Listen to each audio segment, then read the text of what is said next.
جاتا ہے، فرشتوں سے آگے بڑھ جاتا ہے. اور انسان کو پیدا کیا اللہ نے اپنی معرفت، اپنی پہچان، اپنے تعارف کے لیے پیدا کر دیا.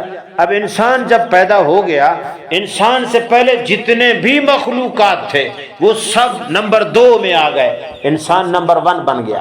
اور انسان کو اللہ نے مقام دیا کہ اشرف المخلوقات کا مقام دیا، کہ جتنے بھی میں نے مخلوقات پیدا کی ان تمام مخلوقات میں اشرف، اعظم، اکرم، سب سے زیادہ عزت والا، سب سے زیادہ عظمت والا، سب سے زیادہ شرف والا، سب سے زیادہ مقام والا، سب سے زیادہ رتبے والا، سب سے زیادہ قدر و منزلت والی مخلوق اللہ کے تمام مخلوقات میں انسان کو سردار بنایا، امام بنایا، بڑا بنایا، افسر بنایا، اعلی عہدہ عطا فرمایا. کس کو؟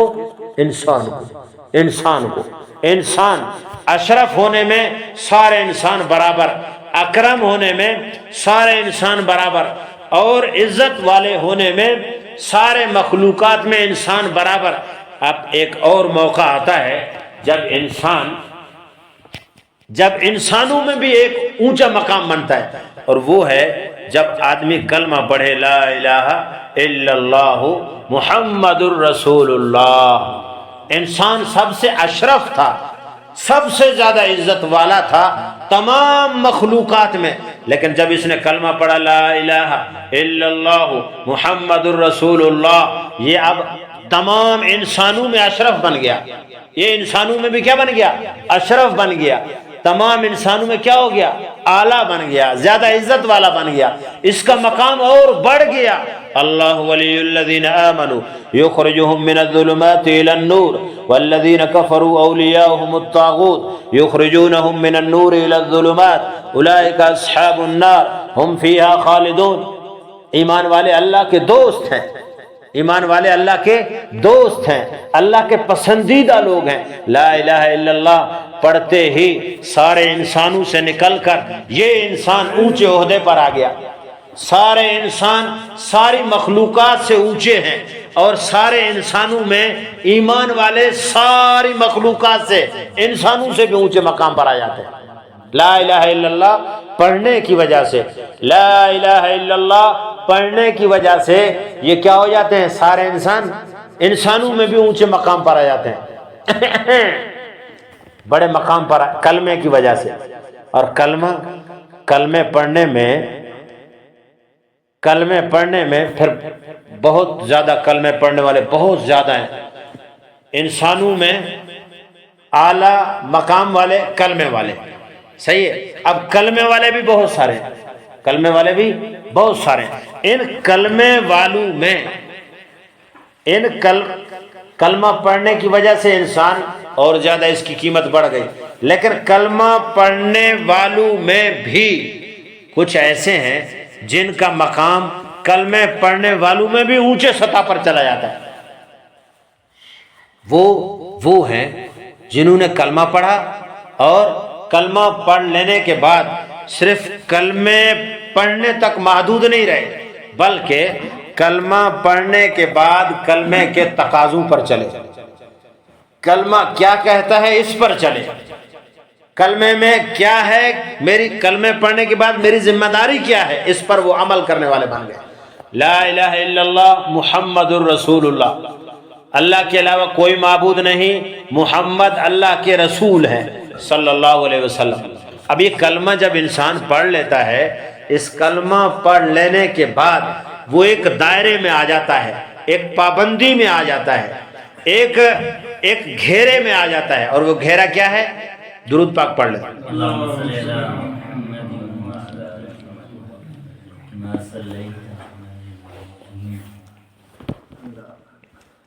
جب اس نے کلمہ نہیں پڑھا تھا یہ آزاد تھا، جو چاہے کرو کوئی پابندی نہیں ہے، جو چاہو بولو کوئی پابندی نہیں ہے، جہاں چاہے آنکھ استعمال کرو کوئی پابندی نہیں ہے، جو سنو کوئی پابندی نہیں ہے، جیسے رہو کوئی. لیکن لا الہ الا اللہ محمد الرسول اللہ جب پڑھا، اب تم کس میں آ گئے؟ پابندی میں. اب تم جو چاہو کرو، نہیں بھائی نہیں.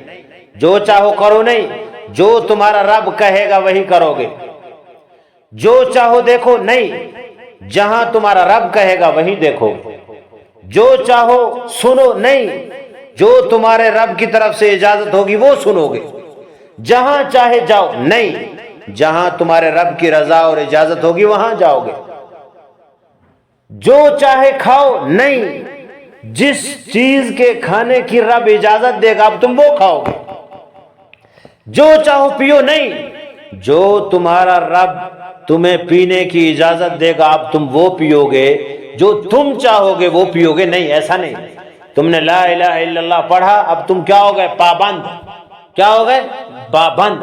اب پابند ہونے کے بعد نہ تم دیکھ سکتے ہو آزادی سے، نہ تم چل سکتے ہو آزادی سے، نہ تم کھا سکتے ہو آزادی سے، نہ تم پی سکتے ہو آزادی سے، نہ تم اپنی مرضی کر سکتے ہو۔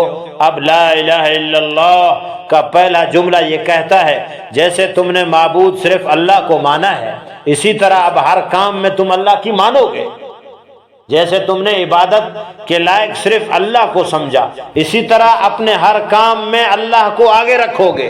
اللہ کیا چاہتا ہے وہ کرو گے، اللہ کس کام پر راضی ہوتا ہے وہ کرو گے، اللہ کی فرمانبرداری کس کام میں ہے وہ کرو گے، اللہ تعالیٰ کیا مجھے کھلانا چاہتا ہے وہ کھاؤ گے، اللہ تعالیٰ کہاں مجھے کہتا ہے دیکھو آپ وہاں دیکھو گے، اپنی مرضی نہیں چلے گی۔ محمد الرسول اللہ، ہاں اللہ کا کہا تو تم نے مانا، اب اس کہنے میں بھی تم اپنی مرضی نہیں کرو گے، بلکہ اللہ تعالیٰ کے محبوب صلی اللہ علیہ وسلم کے طریقے کو دیکھو گے۔ میں اللہ کے حکم پر چلنا چاہتا ہوں، اپنی مرضی سے نہیں، اللہ کے نبی کے طریقے کے مطابق چلو گے۔ میں پینا چاہتا ہوں، اپنی مرضی سے نہیں، اللہ کہتا ہے میرے محبوب کے مرضی کے مطابق پیو، میرے محبوب کے طریقے کے مطابق پیو۔ میں لین دین خرید و فروخت کرنا چاہتا ہوں، کیا میں آزاد ہوں؟ نہیں، آزاد نہیں ہو۔ تم خرید و فروخت ایسے کرو جیسے اللہ کے نبی صلی اللہ علیہ وسلم کا طریقہ ہے۔ تم دیکھنا چاہتے ہو اللہ کے امر کے مطابق، کیسے دیکھو، کہاں دیکھو؟ ایسے دیکھو جیسے اس کے نبی نے دیکھا ہے۔ تم اگر کسی کے ساتھ نکاح کرنا چاہتے ہو تو نکاح کرنے میں تم آزاد نہیں ہو، نکاح امر اللہ کا ہے، طریقہ اس کے نبی کا ہے، تب جا کے لا الہ الا اللہ محمد الرسول اللہ کلمے کا تقاضا پورا ہوگا۔ امر اللہ کا ہو، طریقہ نبی کا ہو، حکم اللہ کا ہو، طریقہ نبی کا ہو، جب جا کے ہم مکمل ہوں گے، ہم کلمے پر مکمل ہوں گے، اگر نہیں ہے تو پھر نہیں ہے۔ لا الہ الا اللہ محمد الرسول اللہ جنہوں نے پڑھا اور اس پڑھنے کے بعد اللہ کا حکم، نبی کا طریقہ، اللہ کا حکم، نبی کی نقش قدم پر جب وہ لوگ چلے، ان میں بھی سب سے اونچے مقام پر اللہ نے جن کو فائز کیا، جن سے اللہ راضی ہوئے، جن کے نمازوں کو دیکھ کر اللہ خوش ہوئے، جن کے صدقہ کرنے کو دیکھ کر اللہ نے قرآن میں تعریف کی، جن کے جہاد کرنے کو دیکھ کر اللہ نے رش کیا، جن کی نمازوں کو دیکھ کر اللہ نے فرشتے بھیجے، جن کے قرآن پڑھ رہے تھے اللہ نے قرآن سننے کے لیے اپنے ملائکہ بھیجے، جن کے قرآن سننے کے لیے اللہ نے اپنے حبیب سے کہا میرے حبیب اس سے قرآن سن، تو زمین پر سنے گا میں آسمان پر سنوں گا، جن کے قرآن سننے کی خواہش رب کرتا ہے، جن کے روزے اللہ کو پسند آئے، جن کا اٹھنا بیٹھنا اللہ کو پسند آیا، جن کا سفر اللہ کو پسند آیا، جن کا خریدنا فروخت کرنا اللہ کو پسند آیا، جن کا دیکھنا اللہ کو پسند آیا، جن کا کھانا اللہ کو پسند آیا، جن کا دوڑنا اللہ کو پسند آیا، جن گھوڑوں پر بیٹھے ان گھوڑوں کی اللہ نے قسمیں کھائیں، جن دریاؤں سے گزرے وہ دریاؤں کا ذکر اللہ نے قرآن میں کیا، جو معاملات انہوں نے کیے ان کا ذکر اللہ قرآن میں کرتا ہے۔ کیوں؟ کیونکہ یہ کلمہ پڑھنے کے بعد ایسے چلے جیسے اللہ نے چاہا۔ اللہ نے تقریباً 750 یا لگ بھگ 1000 کے قریب ان لوگوں کی قرآن میں تعریف کی، لوگوں کو کہا تم نماز پڑھو لیکن کیسے؟ جیسے میرے نبی کے شاگرد پڑھتے ہیں، تم روزہ رکھو کیسے؟ جیسے میرے نبی کے شاگردوں نے روزہ رکھ کر دکھایا ہے۔ تم قرآن پڑھو کیسے؟ جیسے میرے صحابہ پڑھتے۔